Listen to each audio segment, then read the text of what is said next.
Howdy! Welcome back.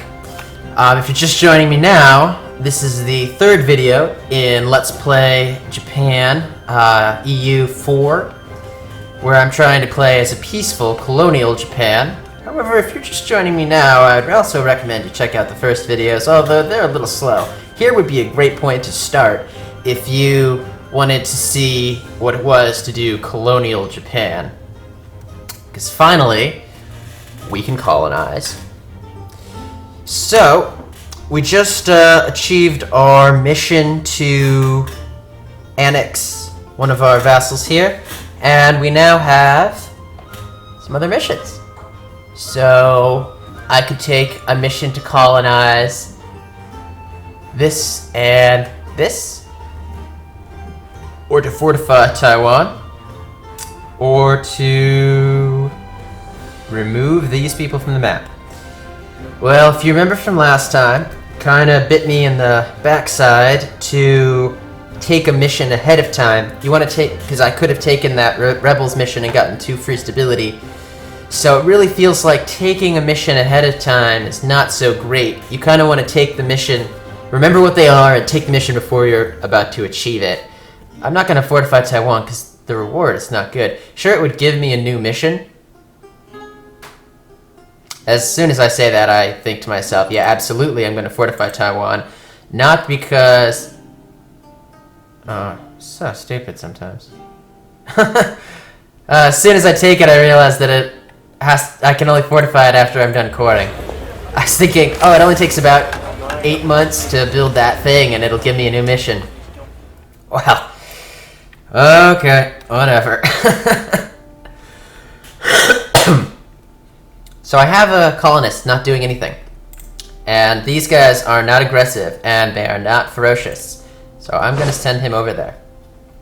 It's quite unlikely that they will attack, and even if they decide to attack, I can walk troops up there. So I'm going to go ahead and walk some troops up there. In fact, on the off chance that they do want to attack, I'm going to put my leader in command, because if you remember from last time, my current leader is relatively garbage, whereas my heir is awesome sauce. So, in fact, good enough to get that achievement on Steam. And they're only 3 years different in age, and this guy might just die before this guy, and then I'll never get that achievement. And not the benefits from the awesome leader. This game is taking forever because I've just had such terrible leaders. My diplomatic power has been increasing so slowly. In fact, if I remember this guy's diplomatic reputation guy, that increases your speed to be able to annex, but does nothing for... Of course, as soon as I say that, it does nothing for being able to increase the relationship speed or increase your relationships. But as to say that there's no one who's a 2, I would want a 2, but there's no one who's a 2. So I could pick up this guy, but I'm gonna wait for a better 2 in one of the categories I care about more. Mostly diplomatic power is what I really care about right now, because I want to get these Philippines. I could, with this amount of money.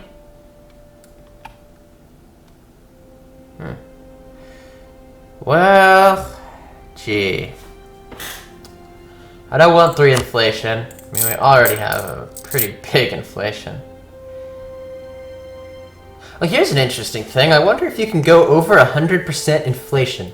I'm gonna hit 100% and then just stop worrying about it. Maybe I should just get to 100% and stop worrying about it. No.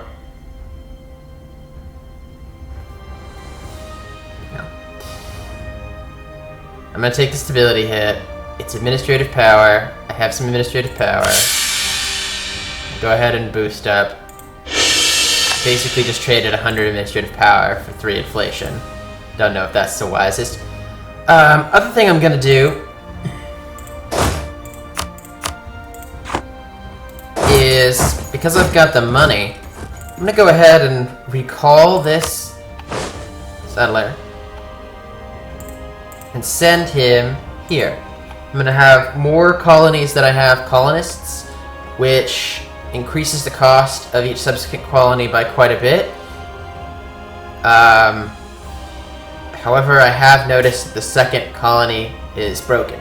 See, the first one costs 0.66, and the next one costs 0.66, it looks like.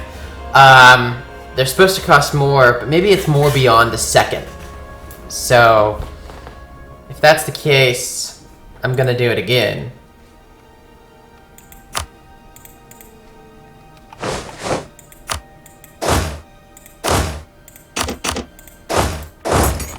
Do it again. And now you can see that colonial maintenance is going to be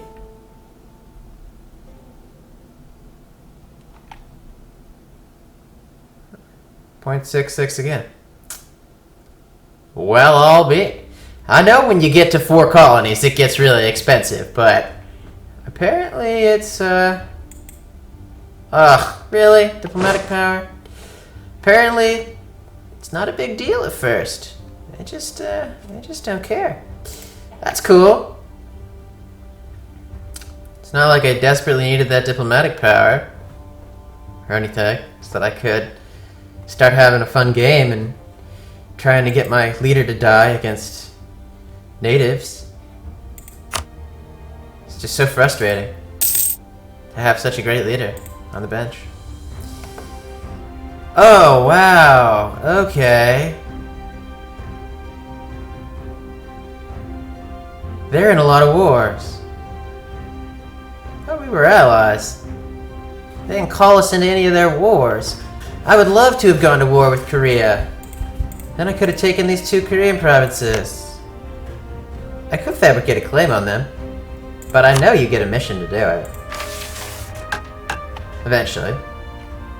Okay, so I don't know if you were watching the first video, but I went over why I'm not going to do the Unite Japan. What that would do is switch me into a feudal monarchy away from my shogunate. Okay. Away from a shogunate. And that would remove the +4 diplomatic relations bonus that you get from being a shogunate, while only giving me a small boost to income.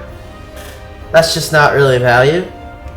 Whereas, once I don't have those diplomatic relations, because I don't have any more of these daimyo vassals, I could do this, and gain... Sorry about that. Could gain 100 of each of these wonderful stuff. So... Oh yeah, well... We have an alliance. I can swear I have an alliance. Yeah, allied with Japan. Why are they not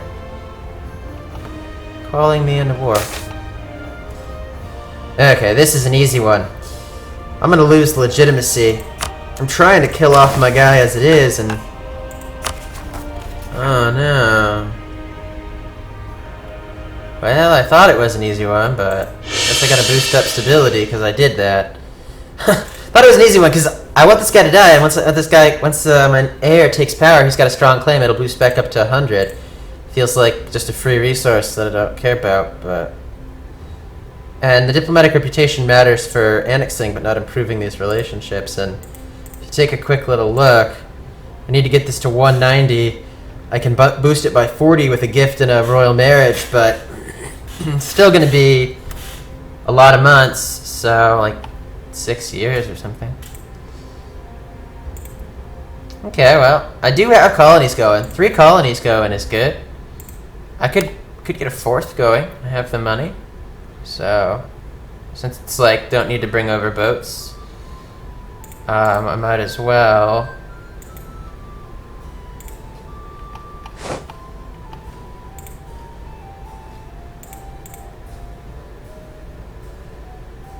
Or not.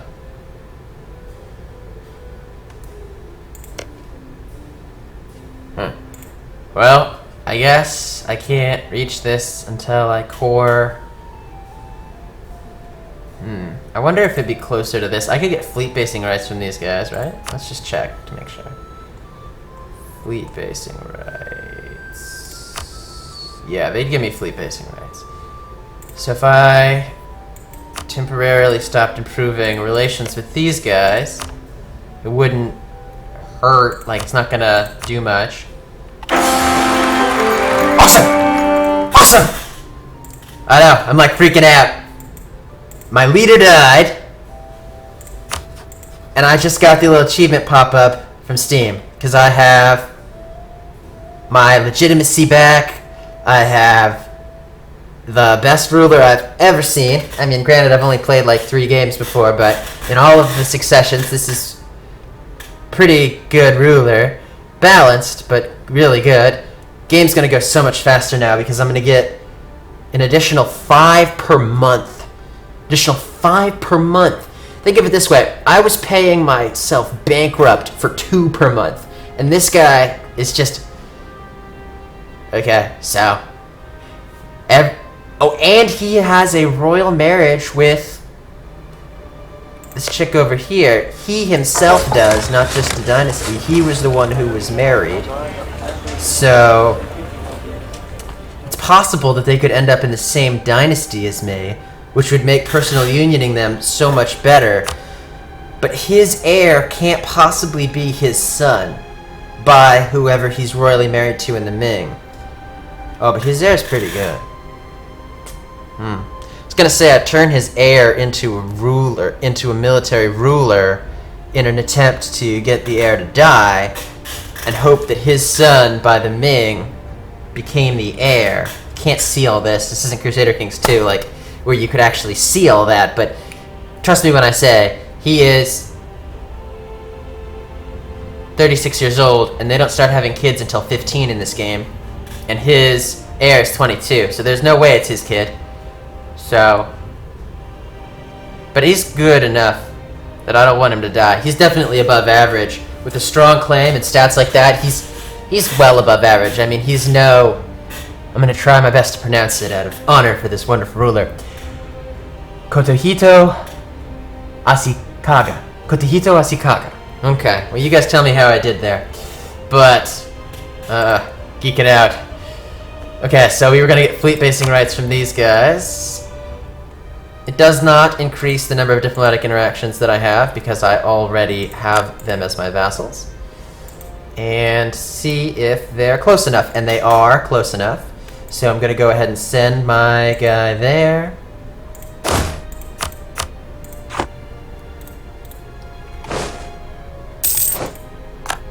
And now, previously, colonies were costing 0.66 each. Let's see if this jumps more than 0.66 when I send him to the Krulls.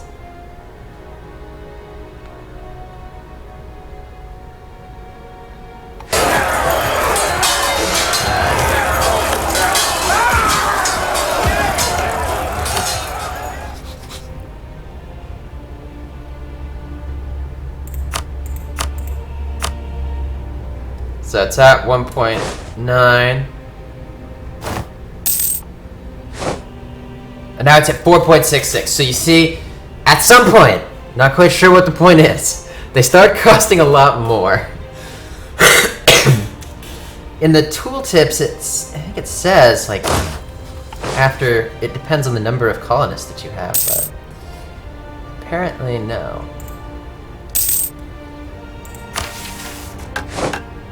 Taiwan is lacking fortification, and I totally forgot. But I had that as my objective. Oh, awesome. Okay, this leader is gonna make the game go by like 50 years, 60 years faster. Quest for a new world. Slow it down just a little bit. How many cogs do I have? Looks like I have 9 cogs. Which means that all of you are going to go with the Conquistador. Pretty good Conquistador, really. You don't need maneuver in your Conquistador or siege. What you really need are fire and shock to kill natives.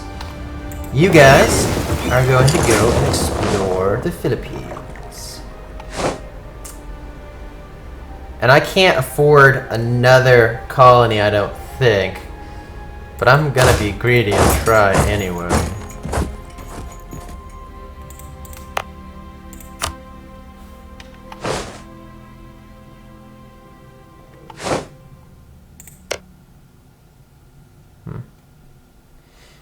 I'm gonna wait until I've seen a few more of them so that I can make a decision on what is the best colony. Because I know I can't afford it. Okay, so this is like strictly better. Because even though it's gonna increase the base by 1, this is gonna increase the base by 0.8 and already has 0.4. So that's just better.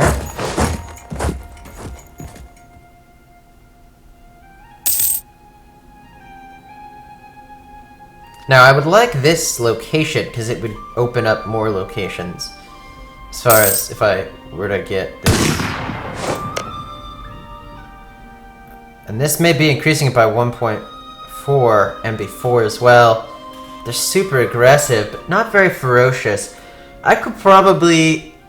What's a settler chance? 10 settler chance, 10% settler chance versus 7% settler chance.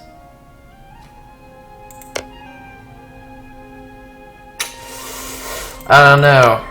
If I took this, as soon as these dorky islands that only give me 1 base gold were done settling, I could just settle all around here. Here, let's just check. How far away is this? 115. So these are probably within 160 of Taiwan. And definitely within 160 of this place. Yeah, I'm cool. I'll settle here. Watch, I go like totally broke. That'd be embarrassing. Okay, so I need a group of men to go stand on the column. You guys.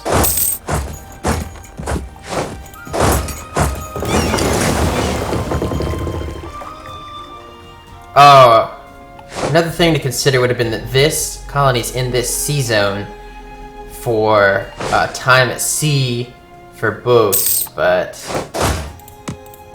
I didn't think about that. Okay. Oh yeah, no, I'm uber broke. I'm like totally broke. That last colony cost 20 gold a month. Oh shit! I have to get rid of a colony fast before I like go broke and like lose the game. So what I'm gonna do is recall from here and send him here, because that will be the colony that has the most settler chance and has the most people right now and is the most likely to finish. 20 gold per month, my entire like long time savings is going to be gone in a blink. I really wish it would, or at least I knew. If anyone knows where it says how much the next colony is going to cost, I might have still done it anyway. But more likely I wouldn't have picked up this other colony over here and would have put 2 colonies over here. Well, okay. What do we got? Conquer Korea. This is the,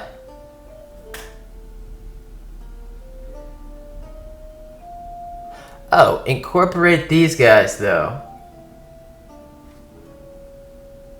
I've got to be working on that, but remember we talked about not taking this until I was close to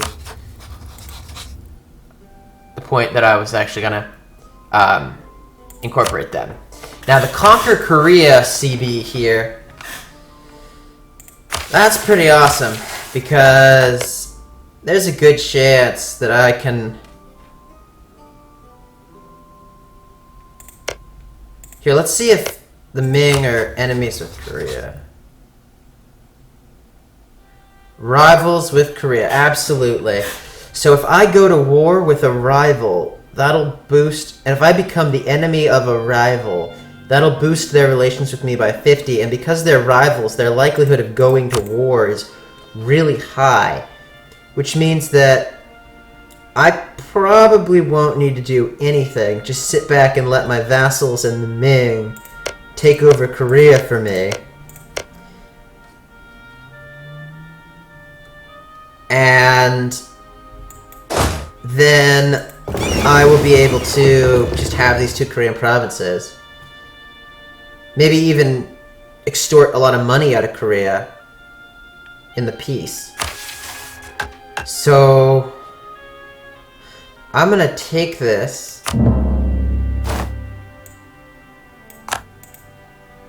I'm gonna tell this guy to stop improving relations. I'm gonna send these boats. As soon as this guy sees this territory, I'm gonna put them back in.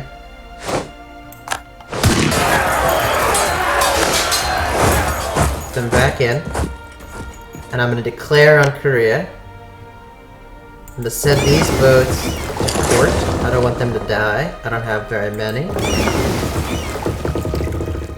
So, all boats go to port. And yeah, I'm gonna go ahead and dow on Korea. Wish me luck! I have claims on these 2 provinces that I wanted anyway.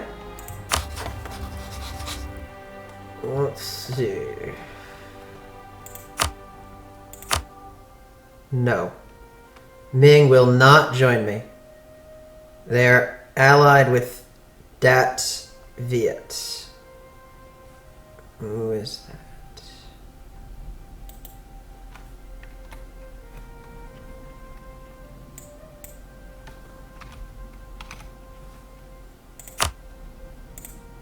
These guys. Are you allied with anyone?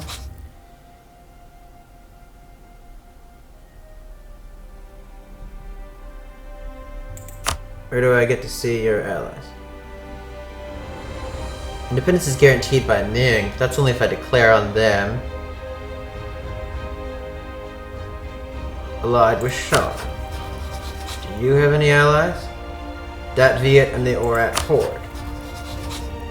So technically, if I do this, I think it's possible that I could end up in like a World War scenario. It's really just a terrible situation. I don't know why the Ming aren't going to join me.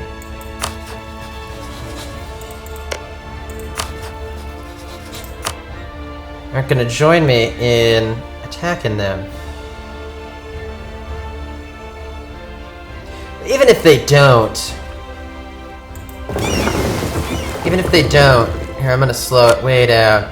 I'm not gonna declare until I'm in position then, because it's not gonna be super easy rollover Korea time. The odds of these guys accepting a call to war, and then the odds of Sean accepting a call to war, and then the odds of the Horde accepting a call to war, like, I don't think that's gonna happen. It might be prudent to wait until I don't have this massive deficit of money, but I'm gonna go for it.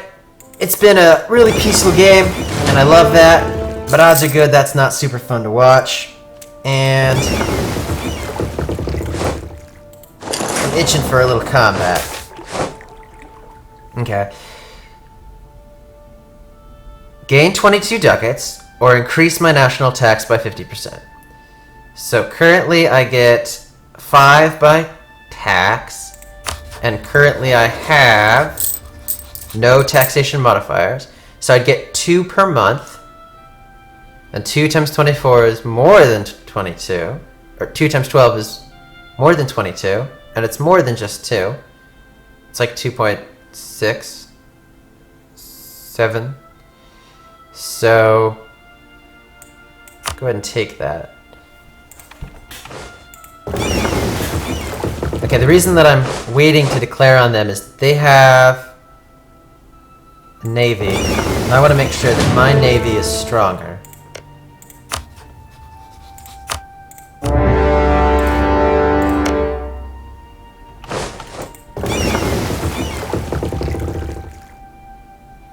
Okay. I have 9 transports. So I'm going to go and pick up... I'm going to go and pick up troops from over here until I have 9. And by that point, my vassals Ah, you know, it should have told me why they weren't going to war with them, why they weren't accepting it. If it had said, we have a truce with them, I just need to check for that in the future. I just need to check for that in the future. I would have waited until I could have gotten the Ming to do my dirty work. As it is, I need to make sure that my army maintenance is full, put my fleet maintenance to full.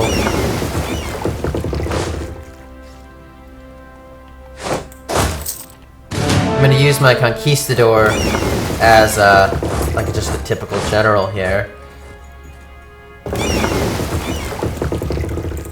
Oh, and let's check.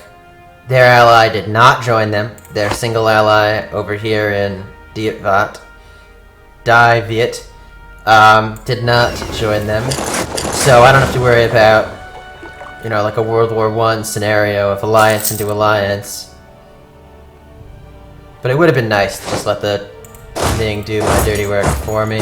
That's always been my plan. I don't know why I didn't stick to the plan. Oh. So the way I like to do war here is to you press D and it breaks off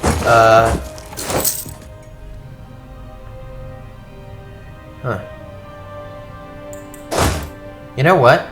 These guys have been pretty stupid. They're over here in my territory. They're gonna have a lot harder time retreating in my territory. And if I go and attack them, odds are good that those vassals will go and attack them. I could take out their fighting force pretty easily here, and then have... Yeah, just they're gone.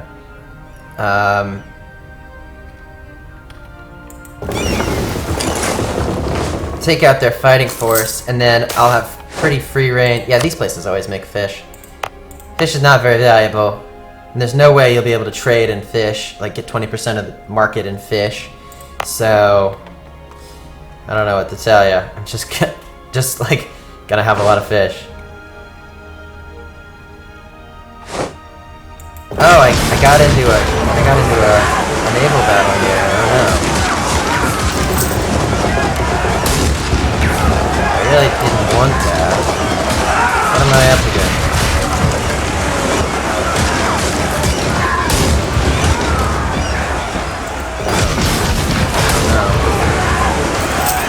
They have a leader. I don't. But I rolled a 9. Check it out, boys. I rolled a 9. Oh. Now I rolled a 5. Well, that 9 seemed to have done the trick. They might have actual verts. I have mostly cogs. And of course, by the time that I was to land, they were already gone. That's okay.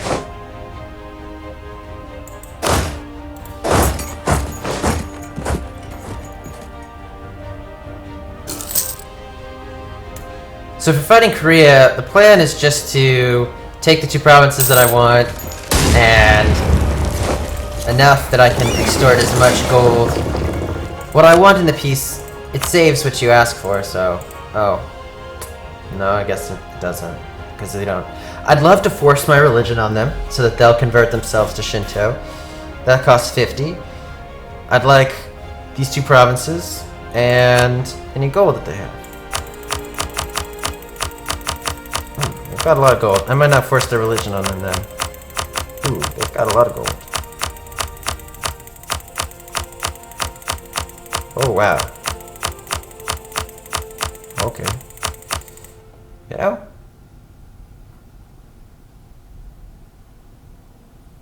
Wow, they'd take that? Well, I may be deciding something differently once I get full war score against them. That being said, I think that that's a good time to take a little break, and I will be right back.